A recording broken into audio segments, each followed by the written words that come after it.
Hi everyone and welcome to GDPR for Beginners from Zero to Pro series on Learning with GP, the only place where GDPR is simplified. I'm going to make videos on each of the important topics covering GDPR. These upcoming videos will be an introduction to GDPR, but as we progress, every topic will have dedicated video to it. So, subscribe to my channel and explore for more in-depth content on the topics. In case you are curious to learn about a topic, you can also let me know in the comments below. In the last video, we talked about the first 4 changes introduced by GDPR.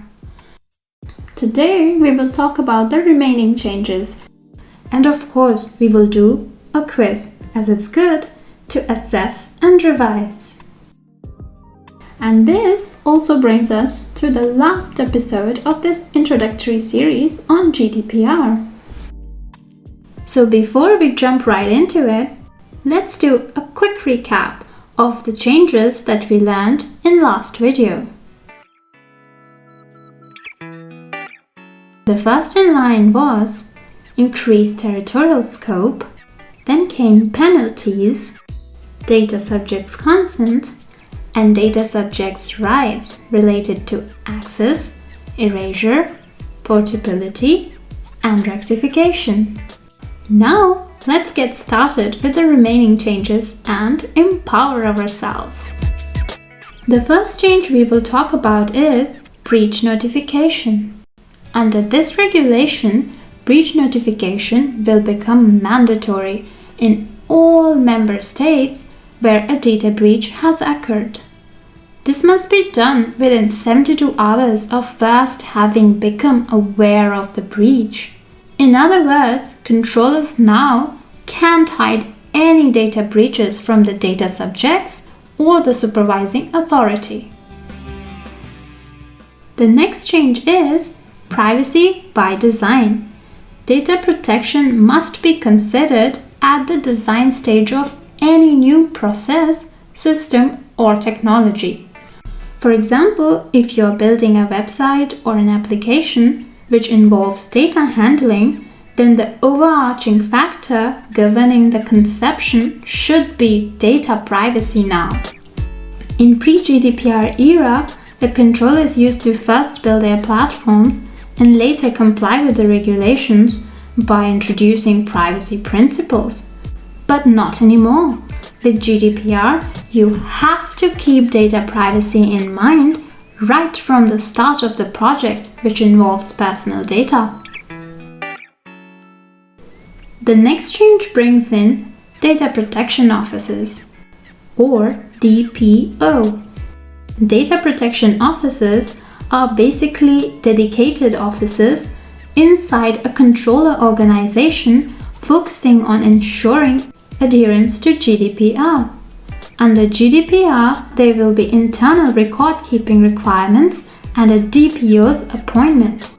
Whether or not it will be mandatory to appoint a DPO depends on certain circumstances, and those we will discuss in later videos.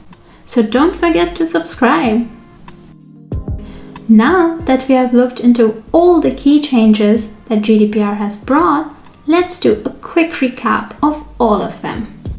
So the first in line was increased territorial scope, then came penalties, data subjects' consent, data subjects' rights related to access, erasure, portability, and rectification. And from today's video, breach notifications, privacy by design, and data protection officer's appointment. With this, we are finally finished with our introduction to key changes brought by GDPR. And this brings us to quiz time.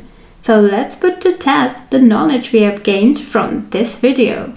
In this section, you will be shown a couple of simple questions based on the topics that we have covered so far. The The questions will have 4 alternatives and 1 correct alternative. Feel free to take your time or go back to the lesson and find the correct answer. You can write the answer in the comment section below. I will make sure to get to your answer.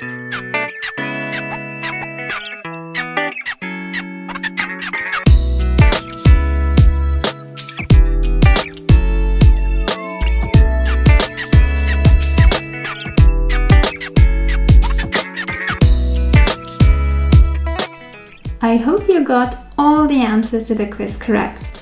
And with this, we sum up our last video on this introductory series of GDPR. In the upcoming videos, we will talk about topics that really need deeper understanding. And of course, we will do a little quiz. So stay tuned for more videos. Do subscribe to my channel, Learning with GP, where GDPR is simplified. And with that, I thank you for putting your best foot forward towards understanding GDPR. If you have any more questions, please feel free to reach out to me at gunjan.gdpr@gmail.com. So see you soon. Until next time, bye!